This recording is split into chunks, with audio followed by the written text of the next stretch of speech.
নিউজলাইন নিবেদন করছে lifestyle.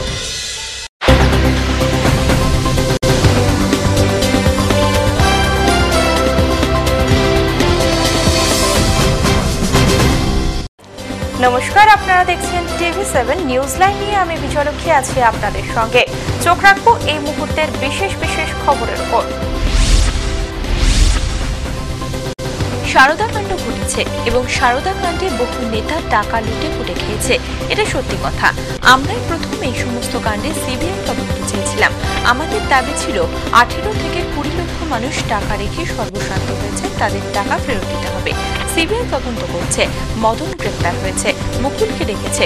CBI দপ্তরে গেলে আসল কাহিনী বেরিয়ে আসবে। কেউ দোষ করলে তাকে শাস্তি পেতে হবে। তবে মুখ্যমন্ত্রী এখনো পর্যন্ত এ নিয়ে সরকার কিংবা দলের অবস্থান কি তা পরিষ্কার করেনি। তবে আমরা কলকাতায় এ নিয়ে শতাধিক সভা করার কথা ঘোষণা করেছি। বীরভূমের রামপুরহাটে পুরসভার মাঠে জমিয়তে উলেমা ই হিন্দের সভায় ওই মন্তব্য করেন ইউডিএফ রাজ্য সম্পাদক সিদ্দিকুল্লাহ চৌধুরী। সভার বক্তব্য রাখতে গিয়ে প্রথম থেকেই শাসক তৃণমূলকে আক্রমণ করেন সিদ্দিকুল্লাহ।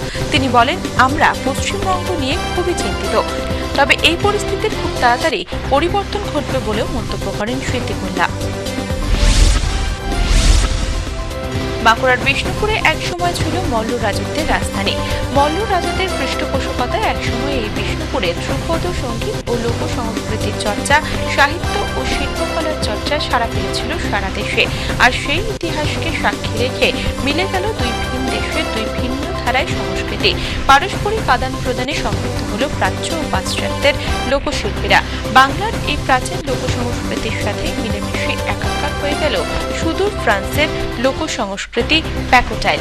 দুই দেশের লোক সংস্কৃতির এই মেলবন্ধনে যথেষ্ট খুশি দুই দেশের লোকশিল্পীরা। বাঁকুড়া সদর থানার দেরুয়া গ্রাম থেকে উদ্ধার হলো একটি বিরল প্রজাতির পরিযায়ী পাখি। গ্রামবাসীরা রাস্তায় পড়ে থাকতে দেখেন ওই পাখিটিকে। অসুস্থ অবস্থায় পড়ে থাকা পাখিটিকে উদ্ধার করে বন দপ্তরকে খবর দেওয়া হয়। পাখিটি মদনটাক প্রজাতির বলে জানানো হয়েছে বন দপ্তর থেকে। অসুস্থ পাখিটির প্রাথমিক চিকিৎসার পর বন দপ্তর সেটিকে নিয়ে যায়। এখনকার মতো নিউজলাইন এ পর্যন্তই। অন্যান্য অনুষ্ঠানের জন্য চোখ রাখুন TV7 এ। দেখতে থাকুন TV7, সঙ্গে থাকুন সারাক্ষণ। कानों में झूमते हैं, गर्दन चूमते हैं, कलाइयों में खनकते हैं, माथे पर चमकते हैं, उंगलियों पे इतराते हैं, कमर पे बल खाते हैं। औरत का श्रृंगार है, गहनों से बहुत बहुत प्यार है।